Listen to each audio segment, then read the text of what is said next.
देखिए stock market का ज़माना है और हम देखते हैं जब भी कोई बड़ा इन्वेस्टर या बड़ा प्लेयर मार्केट में किसी कैटेगरी में इन्वेस्ट करता है तो उस कैटेगरी को बुलिश माना जाता है, यानी कि उसका फ्यूचर बहुत ब्राइट है। और सेम ऑटो इंडस्ट्री में भी होता है।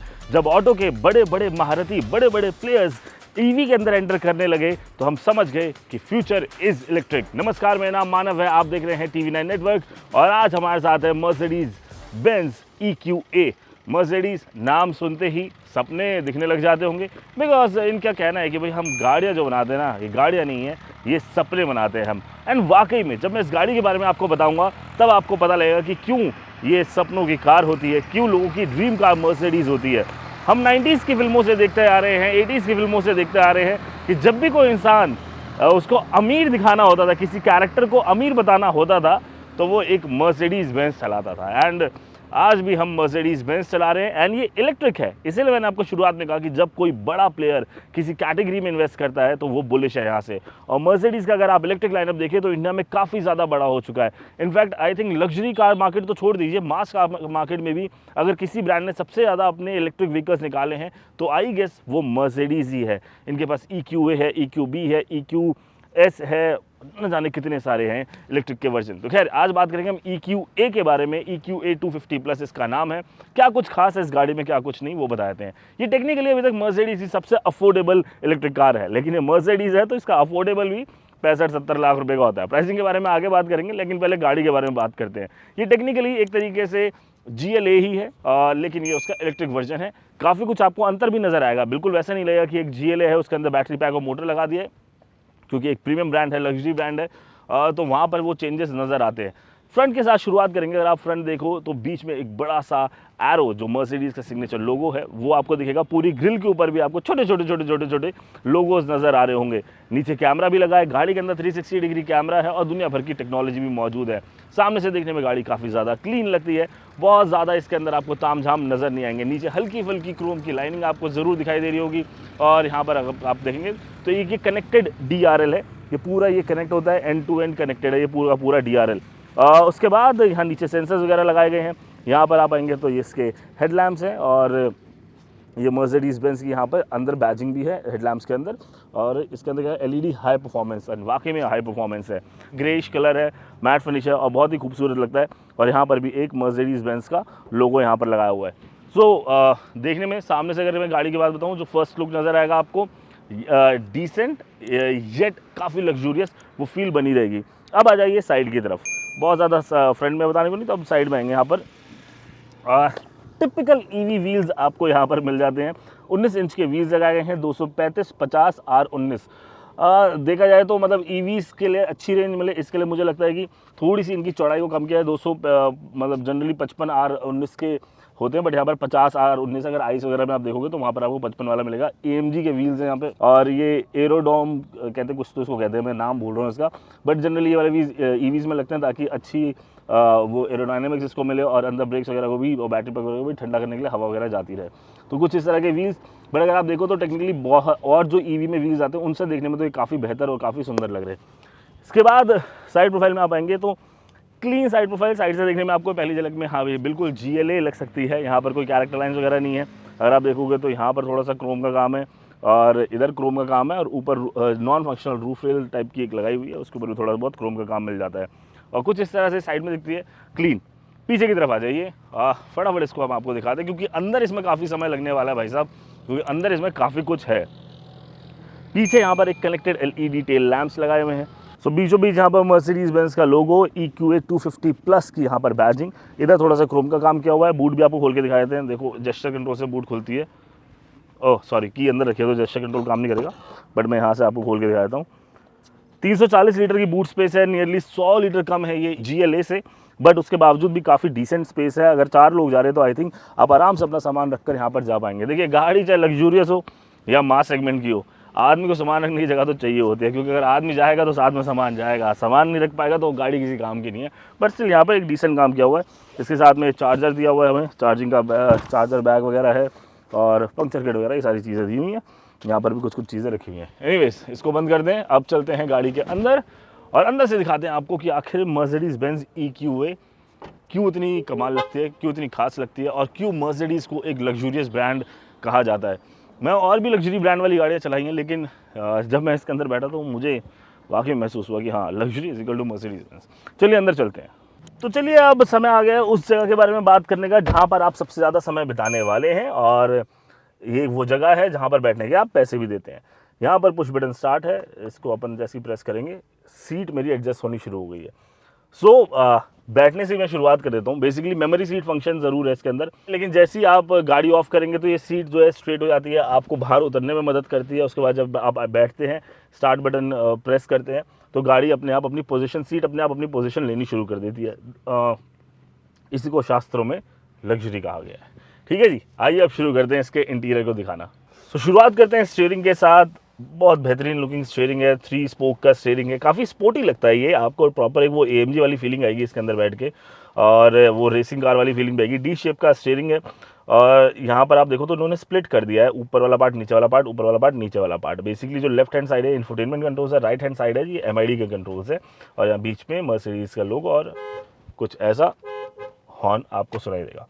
ठीक है जी, अब पहले मैं आपको ये सारा पार्ट बता देता हूँ, फिर उसके बाद आगे चलेंगे। ये वाला पार्ट बेसिकली अगर मुझे इंफोटेनमेंट को होम पे जाना है तो मेरे को बस इसको टच करना है। बहुत सीमलेस काम करता है ये, बहुत अच्छा रिस्पॉन्स है। मतलब काम करना भी चाहिए। अगर आप अपने आप को एक लग्जरी ब्रांड कहते हैं तो किसी भी चीज़ के अंदर लैग मुझे तो नहीं लगता कि वो डिज़र्व करता है ब्रांड, या वो प्रोडक्ट डिज़र्व करता है उस ब्रांड से।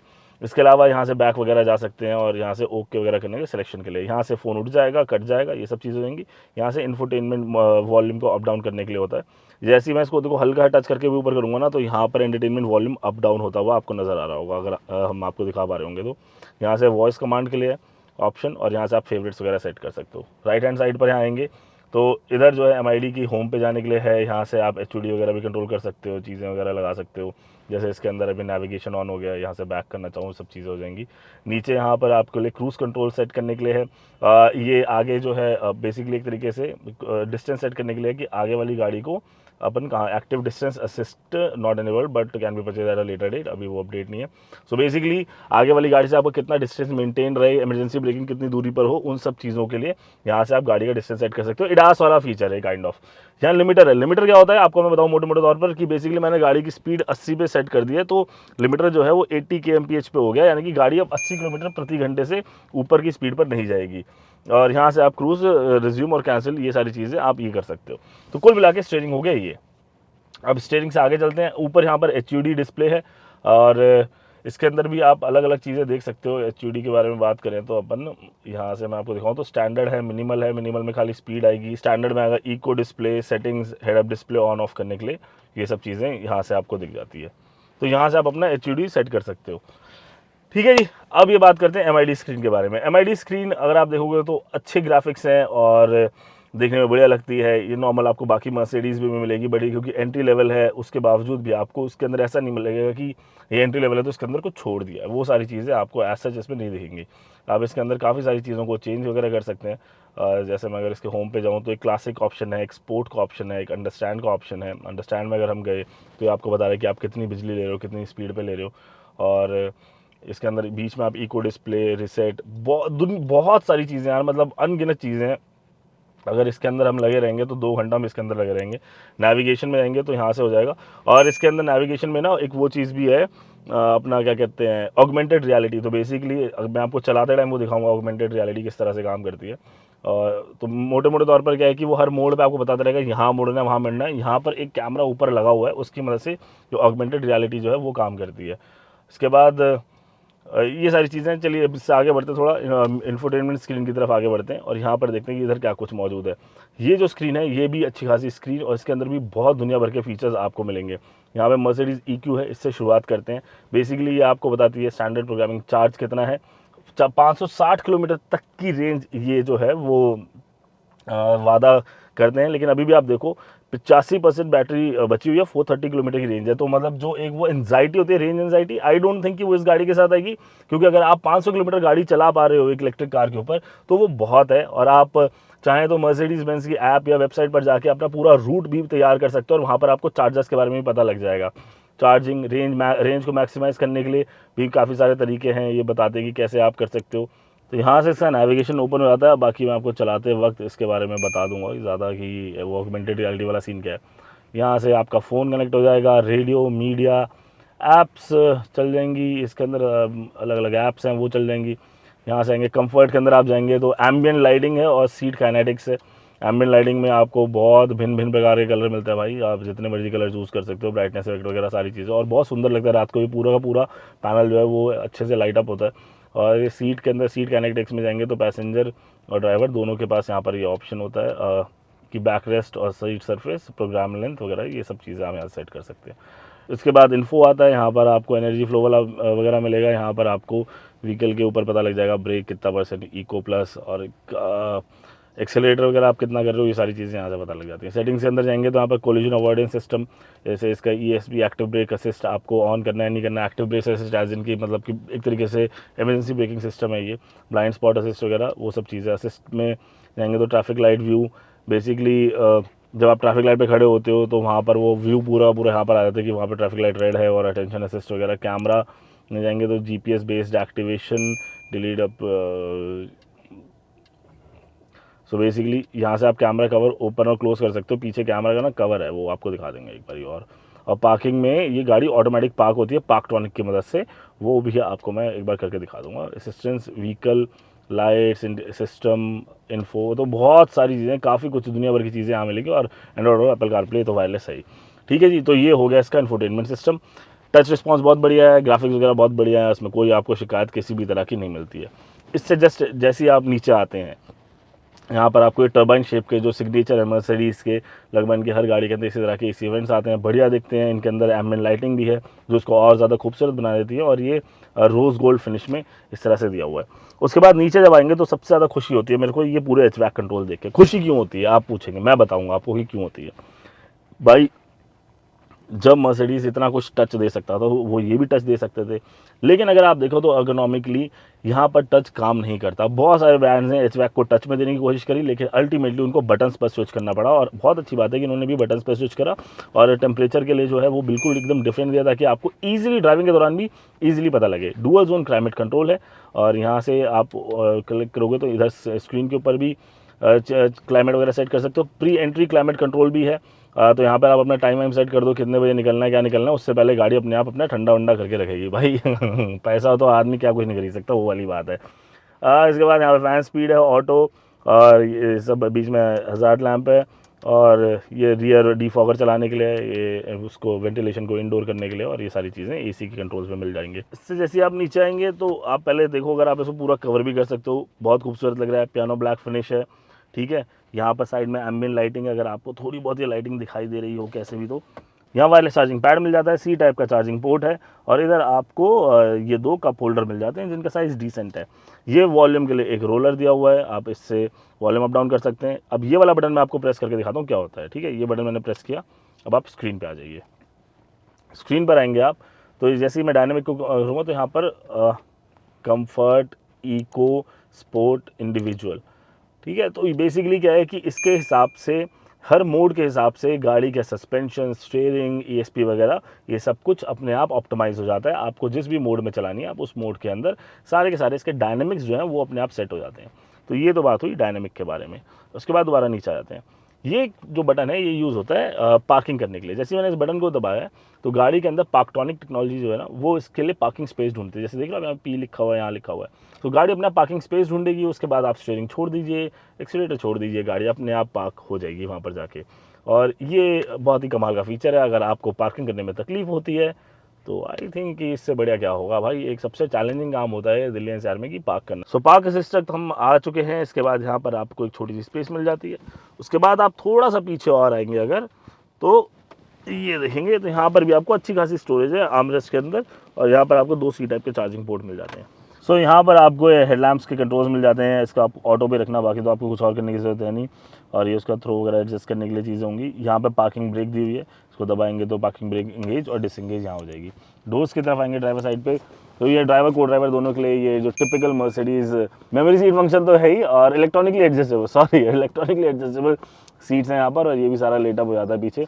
इधर लॉक अनलॉक का बटन यहाँ पर, और यहाँ से आप सारे वो विंडो कंट्रोल्स जो हैं वो सब यहाँ से हो जाते हैं। और यहाँ से आप इसका बूट जो है उसको ओपन कर सकते हो और बंद कर सकते हो।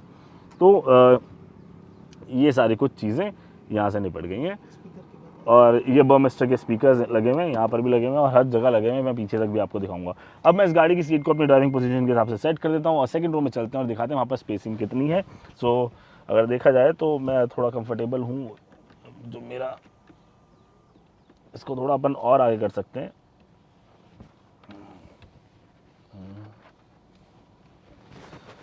सो ये बन गई अपनी driving position, perfect position almost. और अब चलते हैं सेकंड रो में और देखते हैं कि वहाँ पर कितनी स्पेस है कि नहीं है। चलिए चलें। मैं आ गया हूँ उसकी सेकंड रो में, और सेकंड रो में आके ऐसा लग ही नहीं रहा मैं एसयूवी में बैठा हूँ, ऐसा लग रहा है मैं सेडान में बैठा हूँ, क्योंकि इतना नीचे अपन आके बैठे हैं यहाँ पर। एक चीज़ जो महसूस हो रही है थाई सपोर्ट की कमी, लेकिन नी रूम बहुत ज़बरदस्त है, लेग रूम बहुत ज़बरदस्त है। मेरी हाइट 5 फीट 9 इंच है, मैं चाहूँ तो मैं इस तरह से बहुत आराम से इस गाड़ी के अंदर बैठकर जा सकता हूँ। और यहाँ पर ये काफ़ी कंफर्टेबल इस तरह की पोजीशन में। हाँ, ऐसे आप बैठोगे तो आपको शायद थोड़ा सा अटपटा लगेगा, क्योंकि यहाँ पर थाई सपोर्ट मुझे लगता है काइंड ऑफ बेटर हो सकता था। मुझे ही नहीं समझ आ रहा है इतनी नीचे सीट कैसे हुई है और क्यों करी है, बिकॉज ये काफ़ी नीचे लग रही है यार। मतलब ऐसा महसूस नहीं हो रहा कि एक एसयूवी में बैठे। जनरली एसयूवी में आप बैठते हो तो थोड़ा सा ऊपर की तरफ होकर बैठते हो, बट मेरे लिए तो अच्छा है क्योंकि मैं सेडान वाला बंदा हूँ यार, मेरे को सेडान बहुत पसंद है। But still it is comfortable, ऐसी कोई प्रॉब्लम आपको ऐसा नहीं आएगी, क्योंकि यहाँ पर जो स्पेसिंग है ना वो बहुत अच्छी खासी स्पेसिंग है। 3 हेडरेस्ट हैं यहाँ पर, और आप देखोगे तो 1, 2 और 3 हेडरेस्ट, सबके लिए सीट बेल्ट हैं यहाँ पर। अच्छा, सीट बेल्ट की एक चीज़ मैं आपको और बताता हूँ। ड्राइवर सीट पे आप जैसे ही बैठ के सीट बेल्ट लगाओगे ना, तो जैसे आप गाड़ी चलाना शुरू करोगे, सीट बेल्ट में ऑटोमेटिक टेंशन आ जाता है और वो एकदम चिपक जाती है आपसे। वो लूजन अप नहीं रहती है ना, वो लूज़ नहीं रहती, वो ऑटोमेटिकली चिपक जाती है। Luxury bro. तो ये एक चीज़ है, छोटी छोटी डिटेलिंग पर मर्सिडीज़ ने काम किया हुआ है। जैसे अगर आप ड्राइव कर रहे हैं, अभी तो मैं चलो दिन में नहीं दिखा पाऊंगा, मैं इसका एक शॉट लगा देंगे बीच में रात का। तो मान लीजिए आप ने गाड़ी रोक रखी है और आपको ग्लव बॉक्स में से कुछ निकालना है, तो एग्जांपल मैं ड्राइवर सीट पे हूँ, मैं ग्लव बॉक्स के लिए यूँ झुकूंगा, तो जैसे ही मैं यूँ झुकूंगा तो ऑटोमेटिकली कैबिन लाइट ऑन हो जाती है। इसका शॉट हम यहाँ पर लगा देंगे, मतलब लाजवाब भाई। अच्छा, यहाँ पीछे दोनों एसी वेंट्स है, बट यहाँ पर क्लाइमेट कंट्रोल या ब्लोअर कंट्रोल वगैरह वो सारी चीज़ें नहीं है, एसी वेंट्स दिए हुए हैं। एक चलो, मेरे को लग रहा था कि चार्जिंग सॉकेट नहीं है, लेकिन यहाँ पर चार्जिंग सॉकेट और फ़ोन रखने की जगह भी है। इधर भी फ़ोन रखने की जगह है और यहाँ पर भी फ़ोन रख सकते हो। 2 सी टाइप के चार्जिंग पोर्ट्स दिए हुए हैं, और इधर एक मैगजीन भी मिलती है, पता नहीं गाड़ी के साथ मिलती है नहीं, बट हमें तो मिली। और यहाँ पर एक नेट लगाया हुआ है ताकि सामान वगैरह आप रख सको।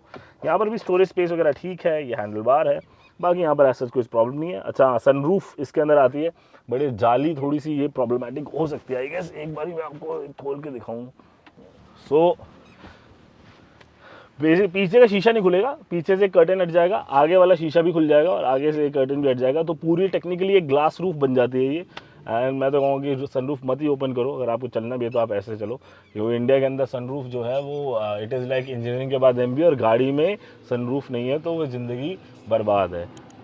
हो गया थोड़ा सा माहौल ऐसा ही हो गया, और इट इज़ गुड। और मर्सिडीज़ मामले में अच्छा है कि उन्होंने बढ़िया सी सनरूफ यहाँ पर दे रखी है। तो 2 बारी ऊपर से करते हैं सनरूफ को बंद और चलते हैं इसके ड्राइव इंप्रेशन की तरफ।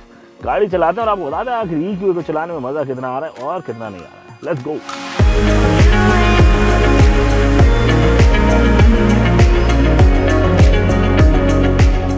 तो चलिए अब शुरुआत करते हैं इसके ड्राइव इंप्रेशन की। पहले चलते हैं हम गाड़ी चलाने और आपको बताते हैं आखिर गाड़ी चलाने में कैसी है। देखो, पहले तो यार इलेक्ट्रिक गाड़ी जो भी चलाना आता तो बहुत मज़ा है उसको चलाने में, बिकॉज आपको इंस्टेंट टॉर्क मिलता है। 385 Nm का टॉर्क है इसके अंदर, और अप्रॉक्सीमेटली 187 bhp की पावर देती है, और 70.50 kWh का battery pack Mercedes Benz EQA 250 में आता है। ठीक है, तो ये इसके बारे में काफ़ी सारी बातें होगी। अब ये अगर आप स्क्रीन पे मैं आपको दिखा पाऊँ, ये देखो, ये होता है ऑगमेंटेड रियलिटी वाला मैप। बेसिकली इसके अंदर हमने मैप लगाया हुआ है, और ये मेरे को बता रहा है कि यहाँ से आप सीधा चलो, ऊपर यहाँ कहीं कैमरा लगा हुआ है IRVM के उधर, और ये मुझे बता रहा है कि मुड़ना कहाँ है, आप देख रहे हो। तो यहाँ पर ये वाला जो इशारा है, यहाँ से ये कह रहा है कि अब यहाँ से इधर मुड़ जाइए, यू टर्न ले लीजिए। अब मैं यहाँ से यू टर्न ले लेता हूँ। तो ये एक चीज़ थी जो आपको मैं दिखाना चाह रहा था, और टेक्नोलॉजी कहाँ तक पहुँच गई है। ये बेसिकली जब भी टर्न्स वगैरह आएंगे तो ऑटोमेटिकली कैमरा ऑन हो जाएगा, और ऑगमेंटेड रियलिटी की मदद से आपको वो बता देगा कि आपको कहाँ जाना है, कहाँ नहीं जाना। एनीवेज, अब बात कर लेते हैं इसकी ड्राइविंग परफॉर्मेंस के बारे में। गाड़ी के अंदर नॉइज़ नहीं है, बिल्कुल, मतलब काफ़ी कम नॉइज़ है, अच्छा इंसुलेशन है। जो थोड़ी बहुत रोड नॉइज़ है वो आ रही है, बट बाहर के जो शोर है एज सच वो नहीं आ रहा है। रोड और टायर की जो थोड़ी नॉइज़ है, वो वाली नॉइज़ आपको थोड़ी ज़रूर महसूस हो सकती है। अब क्योंकि गाड़ी इतनी ज़्यादा शांत है कि छोटी मोटी आवाज़ जो है वो तो फिर आएगी ही आएगी। जनरली क्या होता है, इंजन की आवाज़ होती है, तो फिर वो नॉइज़ कहीं छुप जाती है। बट अगर वो सब कुछ भी नहीं आ रही है तो ये सारी चीज़ें आपको महसूस इसके अंदर होने वाली है। यहाँ पर पेडल शिफ्टर्स जो दिए हुए हैं, ये पेडल शिफ्टर्स का काम, ये इलेक्ट्रिक कार है तो बेसिकली इसके अंदर गेयर्स वगैरह तो नहीं होंगे, बट ये पेडल शिफ्टर जो है इसका बैटरी रीजन को कंट्रोल करने के लिए होता है। इससे मैं इसका रीजन मैक्सिमम कर सकता हूँ और इधर से राइट हैंड साइड से मैं रीजन इसका मिनिमम कर सकता हूँ और यहाँ से मैं इसको मैक्सिमम कर सकता हूँ। तो ये दोनों पेडल शिफ्टर्स हैं। और यहाँ पर राइट हैंड साइड पर इधर अगर आप देख पा रहे होंगे तो यहाँ पर ये इसका ड्राइव सेलेक्टर है, जो कि टिपिकल मर्सिडीज़ है। हर मर्सिडीज़ की गाड़ी में यहीं इसी साइड पर पेडल शिफ्टर वगैरह आते हैं। इसके बाद अगर बात करें तो देखो, जब मैं ड्राइव कर रहा हूँ तो अर्गोनॉमिकली सब कुछ फैंटास्टिक है, वहाँ पर कोई दिक्कत नहीं है, आराम से एसी वेंट्स तक हाथ पहुँचते हैं। स्टीयरिंग को पकड़ना काफ़ी कंफर्टेबल है, स्टीयरिंग अच्छा कंट्रोल दे रहा है मेरे को, वहाँ पर वो परेशानी नहीं आ रही है। राइट साइड से मैं देख रहा हूँ तो मुझे पूरा क्लीन व्यू नज़र आ रहा है, यहाँ पर ब्लाइंड स्पॉट वगैरह की शिकायत जो नहीं आ रही। हालांकि इसमें ब्लाइंड स्पॉट डिटेक्टर वगैरह ये सारी चीज़ें लगी हुई हैं। लेफ्ट हैंड साइड पर देख रहे हैं तो हालांकि हल्का सा वो जो पूरा ए पिलर है वहाँ पर थोड़ी सी एक चीज़ जो है वो लगती है कि वो हल्का ब्लाइंड स्पॉट क्रिएट करता है, बट वो भी इतना बड़ा इशू एज सच नहीं है, तो तकलीफ उसके अंदर वहाँ पर भी नहीं आती है। सीटिंग कंफर्टेबल है, ड्राइविंग सीट पर बैठ कर जब आप गाड़ी को चला रहे हैं तो आप ऐसा महसूस नहीं करेंगे कि कुछ अनकंफर्टेबल आपको फील हो रहा हो, कुछ भी हो रहा हो। सस्पेंशन वगैरह भी बढ़िया है, बेहतरीन तरीके से काम कर रहे हैं। हालांकि ये रोड्स जिस पर हम चला रहे हैं वो ठीक ठाक ही है। थोड़ा सा इसको कच्चे रास्ते की तरफ भी ले जाके देख लेते हैं एक बारी कि वहाँ पर कैसा है। जैसे ही आप एक्सीलेटर प्रेस करेंगे आपको वो जो ताकत है वो महसूस होनी शुरू हो जाएगी, वो पावर आप तक आनी शुरू हो जाएगी। फ्रंट व्हील ड्राइव ये गाड़ी है, इसके आगे फ्रंट में ही मोटर लगा हुआ है, बैटरी पैक नीचे इसके फिट किया हुआ है। फ्रंक नहीं है इसके अंदर, क्योंकि जनरली फ्रंक हम देखते हैं जो ईवी स्पेसिफिक प्लेटफॉर्म्स होते हैं उनके अंदर मिलता है, बट क्योंकि ये GLA to EQA है तो शायद इस वजह से वहाँ पर आई थिंक कि इशू है फ्रंक ना होने का, और इन्होंने फ्रंट में ही मोटर डाल दी है। रियर में मोटर अगर होती तो शायद वहाँ पर हमें फिर फ्रंक देखने को मिल जाता। अब देखिए वहाँ पर फिर से कैमरा ऑन हो गया, ये मेरे को बहुत फैसिनेटिंग लगता है। ये कैमरा ऑन हो गया और अभी मेरे को बताएगा कि मुझे आगे कहाँ टर्न लेना है। अब ये बता रहा है कि सीधे जाओ, सीधे जाने के बाद फिर आगे का जो डायरेक्शन है वो अपने को ये बताता रहेगा। साथ में मैं HUD जो है उसके ऊपर भी मेरे को इसका पूरा डिस्प्ले मिल रहा है। तो वही लग्जरी, भाई साहब पैसा हो तो मालिक क्या कुछ नहीं हो सकता, वो वाली बात है। लग्जरी है और हर एक चीज़ आपको इसमें हर एक फीचर मिलता है वो जो लग्जरी को डिफ़ाइन करता हो। अब यहाँ पर ये भी ऑगमेंटेड रियलिटी से ये दिखा रहा है कि साई धाम मार्ग पर हमें राइट टर्न होना है, तो अपन अब यहाँ पर राइट टर्न हो जाएंगे। तो आपको मतलब पहले कहा जाता था आई थिंक ड्राइविंग करना या ड्राइविंग सीखना एक कला है, बट आई थिंक इतनी टेक्नोलॉजी आ गई है कि आज की डेट में अगर आप बहुत ज़्यादा प्रो भी नहीं हो, वैसे तो मैं आपको सलाह दूंगा कि भाई अच्छे से गाड़ी चलाना सीखो पहले, उसके बाद गाड़ी लेके सड़क पर उतरो। बट अगर आप बहुत ज़्यादा प्रो भी नहीं हो, आप एक नए नए ड्राइवर बने हैं, नए नए लाइसेंस पाया आपने ऑथेंटिकली, तो आप ये गाड़ियाँ आपकी बहुत मदद करती हैं सड़क के ऊपर आपको सेफ़ रखने में। सेफ्टी से याद आया, नी एयर बैग्स भी हैं इस गाड़ी के अंदर, और ये रिवर्स टेंशनिंग जो मैं आपको बता रहा था सीट बेल्ट है। मैं इसका एक एग्जांपल देता हूँ, एक बार गाड़ी साइड में रोकता हूँ, आपको इसका एक एग्जांपल देता हूँ। ये देखो मैं गाड़ी रोक दी, ठीक है। अब इसका लगाएंगे अपन पार्किंग ब्रेक और गाड़ी कर देते हैं अपन ऑफ। तो और ये मैंने हटा दिया बेल्ट, हटा दी बेल्ट। अब मैं जैसी बेल्ट लगाऊंगा आप देखना, ठीक है। ये मैंने इसलिए ये थंब लगाया ताकि आपको पता लग जाए इम्पैक्ट, और ये यहाँ पे लग गया। अब ये देखो टेंशन आ गई ना इसमें, एकदम से टाइट होगी बेल्ट, तो ये एक चीज़ है। इसके अलावा in case of any miss happening वहाँ पर ये जो विंडोज़ हैं ऑटोमेटिकली रोल अप हो जाते हैं। ये सारी चीज़ें भी इसके अंदर आपको मिलती हैं, सेफ्टी के लिए है। और बाकी ब्रेक असिस्ट वगैरह ये सारी चीज़ें तो हैं, वो सब आपको इसके अंदर मिल जाएगा। स्पीड लिमिटर के बारे में आपको बता चुका हूँ कि स्पीड एक लिमिट के ऊपर स्पीड जो है वो आगे नहीं जाती है। ओवरऑल अगर आप इसकी ड्राइविंग के बारे में बात करेंगे, मेरे से पूछेंगे मज़ा आ रहा है कि नहीं आ रहा, मैं कहूँगा बहुत मज़ा आ रहा है। तो बेहतरीन गाड़ी है, मज़ा आता है चलाने में यार। एक तो ईवी चलाने का एक अपना फ़न है, उनके अंदर आपको चीज़ें मिलती हैं, वो जो टॉर्क मिलता है ना वो बहुत ही लाजवाब होता है। एकदम इनिशियल लेवल पे आपको वहाँ पर टॉर्क मिलना शुरू हो जाता है, लोअर एंड पे टॉर्क मिलना शुरू हो जाता है। इसके बाद और क्या चीज़ थी बताने की, स्टीयरिंग, मतलब कभी भी आपको ऐसा नहीं लगेगा कि स्टीयरिंग के अंदर एडिशनल वेट आया है, अलग से आया है कुछ। जैसे जैसे आपके ड्राइव डायनामिक्स चेंज होंगे, स्टीयरिंग के डायनामिक्स भी उस हिसाब से चेंज हो जाएंगे। अब यहाँ से डायनामिक चेंज करके भी अपने मोड पे जाएंगे तो उसमें भी स्टीयरिंग जो है वो खुद को अपने हिसाब से संभाल लेगा, स्टीयरिंग हो या सस्पेंशन हो। सस्पेंशन की भी ऐसा शिकायत जो है मुझे इसके अंदर नहीं नज़र आ रही है किसी भी तरह की, मतलब चलाने में गाड़ी को मज़ा आ रहा है। चार्जिंग के बारे में बात करें तो ये गाड़ी 35 मिनट में चार्ज होती है 100 किलोवाट के डीसी चार्जर से 10 से 80%, और 7 घंटे 15 मिनट में चार्ज होगी जो आपको होम चार्जर मिलेगा 11 किलोवाट का 0 से 100%। और रेंज की बात करें तो 497 से 560 किलोमीटर की क्लेम रेंज है। आई थिंक वो निकाल भी देगी, उसमें भी ऐसा कोई समस्या आपको नहीं आएगी। उसके बाद में 8.6 सेकंड का समय लेती है ये 0 से 100 की स्पीड तक पहुंचने में, और ये इसका एक्सेलरेशन है। प्राइसिंग के बारे में बात करें तो 66 लाख एक्स शोरूम से प्राइसिंग है इस गाड़ी की। इसके अलावा एक मर्सिडीज़ का एक प्रोग्राम आता है, स्टार एजिलिटी प्रोग्राम, आप उसके बारे में पता करिएगा। वहाँ पर क्या होता है, बेसिकली एक बाय बैक होता है, गाड़ी भी आपको सस्ती मिल जाती है, आप 3 साल चला के गाड़ी को एक्सचेंज कर सकते हैं, अपग्रेड भी कर सकते हैं। सो काफ़ी सारे बेनिफिट्स हैं, उसके ऊपर अलग से एक वीडियो बनाएंगे। लेकिन जब भी आप खरीदने का प्लान बना रहे हो, आपको लग रहा हो यार नहीं 66 लाख रुपये बहुत ज़्यादा है, तो आप स्टार एजिलिटी प्रोग्राम टेस्ट करिएगा।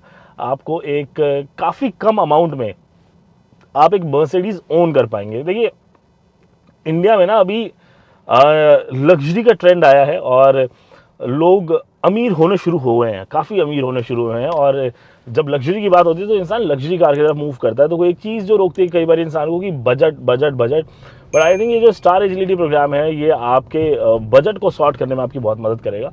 सो ये कोई ब्रांडेड शूट नहीं है, ना मैं कोई मर्सिडीज़ ने ऐसा कुछ बोलने को बोला है, बट स्टिल मैं आपको एक बार बोलूँगा कि आप जब भी डीलरशिप पे जाएँ तो बोलिएगा यार ये प्रोग्राम क्या है, ये लीजिंग प्रोग्राम क्या है, बहुत अच्छा प्रोग्राम है।